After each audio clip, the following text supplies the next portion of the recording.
Let's mic news at 6। सबसे पहले बात देश के आर्थिक सर्वेक्षण की। इसके मुताबिक भारतीय अर्थव्यवस्था मजबूत बनी हुई है, लेकिन कुछ चुनौतियां भी हैं। सरकार ने अगले वित्त वर्ष के लिए जीडीपी ग्रोथ 6.8 से 7.2% के बीच रहने का अनुमान जताया है।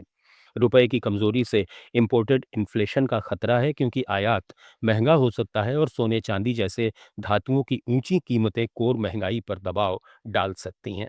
हालांकि राहत की बात यह है कि ग्लोबल स्तर पर कच्चा तेल और अन्य कमोडिटी सस्ती हो रही हैं। साथ ही अच्छी फसल से खाद्य महंगाई काबू में रहेगी, जिससे कुल मिलाकर मुद्रास्फीति आरबीआई के लक्ष्य के दायरे में रहेगी।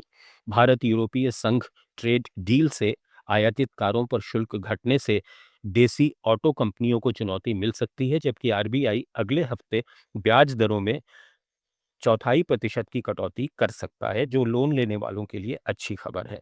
कुल मिलाकर सर्वे का संदेश साफ है कि भारत दुनिया की सबसे तेज बढ़ती अर्थव्यवस्थाओं में बना रहेगा।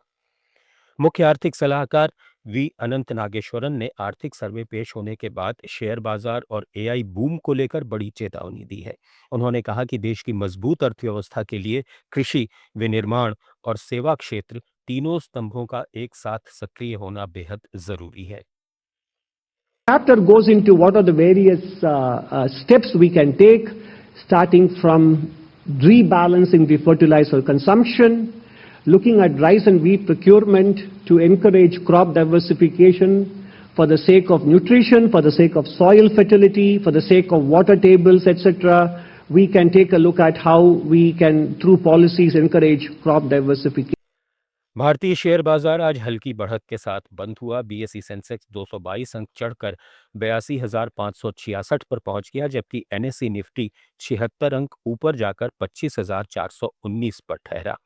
बाजार में ये तेजी मेटल और बैंकिंग शेयरों की वजह से आई, लेकिन आईटी और फार्मा सेक्टर थोड़े कमजोर रहे। ग्लोबल संकेत मिले जुले रहे। अमेरिकी बाजारों की गिरावट के बावजूद घरेलू निवेशकों ने खरीदारी जारी रखी। इधर भारतीय रुपया डॉलर के मुकाबले अपने अब तक के सबसे निचले स्तर पर पहुंच गया। इंटरबैंक बाजार में रुपया 92 के आसपास फिसल गया, यानी $1 के लिए करीब 92 रुपए देने पड़ रहे हैं। वजह साफ है, डॉलर की तगड़ी मांग, एशियाई मुद्राओं में कमजोरी और वैश्विक स्तर पर अनिश्चितता। अमेरिकी फेड ने ब्याज दरों को स्थिर रखा, जिससे डॉलर इंडेक्स मजबूत हुआ। ऊपर से कच्चे तेल की कीमतों में तेजी आई है, जो भारत जैसे बड़े तेल आयातक देश के लिए और दबाव डाल रही है। इस साल अब तक रुपया करीब 2% कमजोर हो चुका है और हाल की अमेरिकी टैरिफ की खबरों से तो और 5% तक की गिरावट देखी गई। आज सोने और चांदी की कीमतों ने इतिहास रच दिया। चांदी सभी रिकॉर्ड तोड़ते हुए एमसीएक्स पर 4 लाख रुपए प्रति किलोग्राम के पार पहुंच गई। मार्च कॉन्ट्रैक्ट में ये 4,07,000 रुपए तक छू गई। सोना भी नए ऑल टाइम हाई पर है। अप्रैल कॉन्ट्रैक्ट में 1,91,000 रुपए प्रति 10 ग्राम के आसपास।